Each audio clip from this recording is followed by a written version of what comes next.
Υπέροχα μου πλάσματα, καλή σας μέρα. Είμαι η Εύα και σας καλωσορίζω όλους στο κανάλι μου Love Healing Tarot. Και σας ευχαριστώ πάρα πολύ που είστε κοντά μου, με παρακολουθείτε και με στηρίζετε ο καθένας σας με το δικό του τρόπο.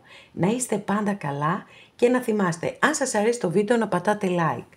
Αν έχετε κάνει εγγραφή στο κανάλι μου, σας ευχαριστώ πάρα πολύ, σας καλωσορίζω και αν το επιθυμείτε, μπορείτε να πατήσετε το καμπανάκι, ούτως ώστε να σας έρχεται ειδοποίηση κάθε φορά που ανεβάζω ένα καινούριο βίντεο. Πάμε να κάνουμε το θέμα μας. Ό,τι πιο όμορφο θα ακούσει σήμερα και θα σας το πω εγώ, γιατί πάντα εγώ σας το λέω. Έτσι δεν είναι? Λοιπόν, εχθές έβαλα τα λουλουδάκια, σήμερα έβαλα τις πεταλουδίτσες και θα επιλέξετε μόβ πεταλουδίτσα, κίτρινη πεταλουδίτσα, γαλαζομπλέ πεταλουδίτσα. Λοιπόν, και πάμε να δούμε τι θα δούμε.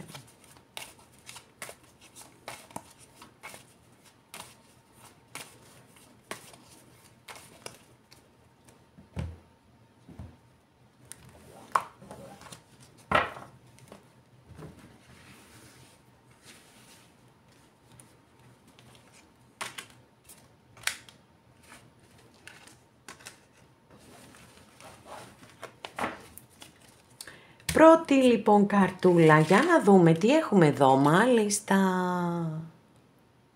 Μία κάρτα πολύ μεγάλης δύναμης, παιδιά, είναι μεγάλη αρκάνα, είναι το άρμα, πραγματικά είναι μία κάρτα νίκης και θριάμβου, έτσι, αυτό μπορεί να φέρει στη ζωή σας και σας το εύχομαι ολόψυχα με κάποιες προϋποθέσεις.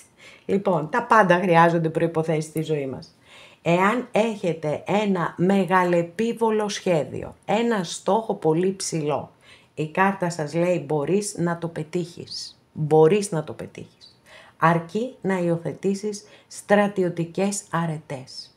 Που σημαίνει αυτοπεποίθηση, αυτοκυριαρχία, πειθαρχία, σκληρή δουλειά. Σκύβω το κεφάλι και μένω επικεντρωμένος στο στόχο μου. Γιατί πολλές φορές η κάρτα εμφανίζεται, όταν εμφανίζεται μπορεί να δηλώνει ότι έχετε μεν εσείς το στόχο, αλλά γύρω σας, στο περιβάλλον σας, υπάρχουν πολλές φωνές, που η κάθε μία φωνή θα πει τα δικά της. Γιατί για κάποιο λόγο, που δεν τον έχω ακόμα εξηγήσει, οι άνθρωποι βγάζουν τα δικά τους τα προβλήματα πάνω μας. Κάνουν προβολές, δηλαδή, με άλλα λόγια.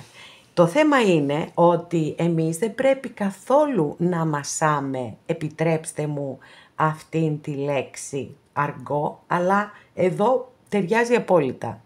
Δεν πρέπει να μασάμε καθόλου. Πρέπει να συνειδητοποιήσουμε ότι ο καθένας λέει αυτό που θέλει, λέει αυτό που νιώθει, που έχει να κάνει με τον εαυτό του και δεν έχει να κάνει με εμάς. Εάν εσείς λοιπόν μέσα σας πιστεύετε πραγματικά ότι μπορείτε να πετύχετε αυτό το μεγαλεπίβολο σχέδιο, προχωρήστε και μην ακούτε κανέναν και τίποτα. Τώρα, σε πιο χαμηλές ενέργειες, κάποιοι χαμηλές, εν πάση περιπτώσει, όχι τόσο υψηλούς στόχους, κάποιοι μπορεί να πάρετε αυτοκίνητο, κάποιοι μπορεί να πάτε ένα πολύ ωραίο ταξίδι. Επίσης η κάρτα αστρολογικά συνδέεται με το ζώδιο του καρκίνου και μιλά και για υπερφορτισμένο συναίσθημα, που αν ανήκετε σε αυτή την κατηγορία και νιώθετε ότι το συναίσθημα σας έχει πλημμυρίσει και δεν σας αφήνει να κάνετε τίποτα, εκεί πρέπει να σταματήσετε να το κάνετε αυτό στον εαυτό σας, γιατί μόνο πίσω σας τραβά. Συγκεντρωθείτε σε κάτι άλλο, επικεντρωθείτε μάλλον σε κάτι άλλο που θα είναι πιο δημιουργικό. Τώρα, για όσους από εσάς αντιμετωπίζετε μία δύσκολη κατάσταση που εμπεριέχει ανθρώπους που δεν είναι συμβατοί μεταξύ τους ή καταστάσεις ανώμοιες, εκεί πρέπει να βρείτε τη χρυσή τομή. Σίγουρα είναι μία κάρτα που σε κάθε περίπτωση σας εγγυάται την επιτυχία με τις προϋποθέσεις που σας είπα και σας το εύχομαι ολόψυχα, αγαπημένες και αγαπημένοι. Δεύτερη καρτούλα, για να δούμε. Wow! Τι γίνεται σήμερα, Μεγάλη Αρκάνα, ανοίγω στη σειρά. Λοιπόν, πάρα πολύ ωραία κάρτα και εδώ έχουμε τη δύναμη της Μεγάλης Αρκάνας, αστρολογική αντιστοιχεία της κάρτας είναι με το ζώδιο του Λέοντα και πολύ πιθανό να έχει εμφανιστεί η κάρτα εδώ για να σας υπενθυμίσει, τουλάχιστον σε κάποιους από εσάς, ότι έχετε τεράστια δύναμη μέσα σας. Τεράστια δύναμη. Και το ξέρω ότι πάρα πολλές φορές όταν περνάμε δυσκολίες νιώθουμε ότι δεν έχουμε δύναμη, ότι δεν μπορούμε να την παλέψουμε άλλο. Αλλά αν έτσι για λίγο κάνετε μία παύση και κάνετε μία αναδρομή στο παρελθόν, θα δείτε ότι έχετε ξεπεράσει πάρα πολλές δυσκολίες και τα έχετε καταφέρει μια χαρά. Τώρα, φυσικά και μιλάμε για την εσωτερική σας δύναμη, έτσι, τη δύναμη της ψυχής σας. Είναι η κάρτα της υπομονής και της επιμονής, γιατί πάντοτε απεικονίζεται με μία γυναίκα και ένα λιοντάρι. Και φυσικά δεν έχουμε οι άνθρωποι τη δύναμη να παλέψουμε με ένα λιοντάρι και να το τυθασεύσουμε.